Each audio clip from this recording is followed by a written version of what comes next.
Hello, everybody.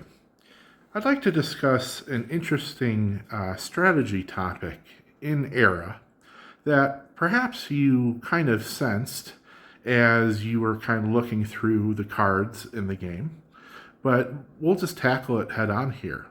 And that's how many stars are on these different cards. And obviously, the stars are a huge part of the game and affect a lot of things.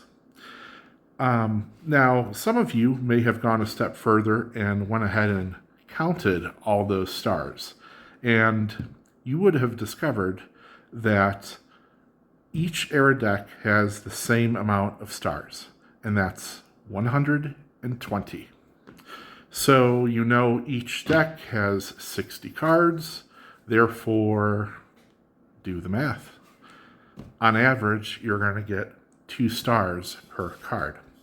So now, I don't like to take a purely mathematical approach to a game. I think that's not very fun, and I don't think it's useful in Era to approach it completely from that standpoint. But being aware of it is only going to help your game.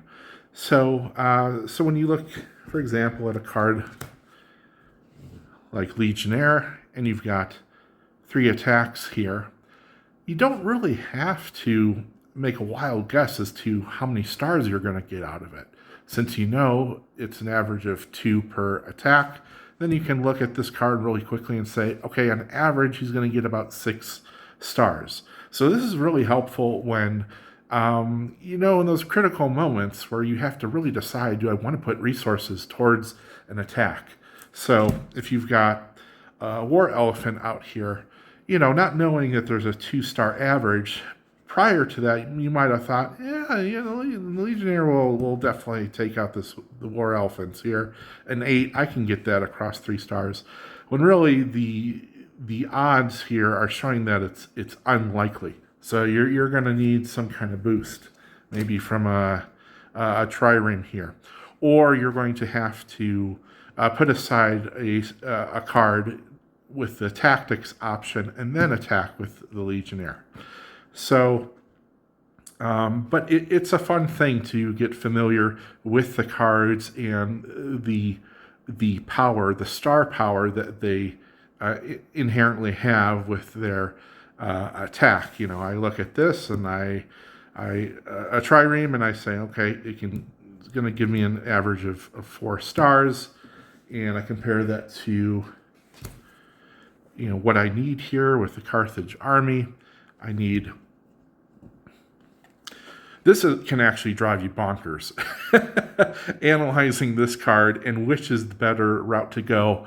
Maybe we'll cover that in another video, but obviously you discover pretty quickly in the Rome deck that there's 2 different routes to go on how you want to attack the Carthage army and Hannibal. Whether you want to go with a ruin attack, which probably represents, flanking or getting behind enemy lines with, that was, the theme we were going for here, obviously, with the trireme was, dropping off an army behind enemy lines or plowing through a line of ships or something like that. But so yeah, it's tough. It's tough to decide which is the better route. Obviously, this route is more efficient, but there's fewer of those symbols. You don't come by them as often, these ruin symbols.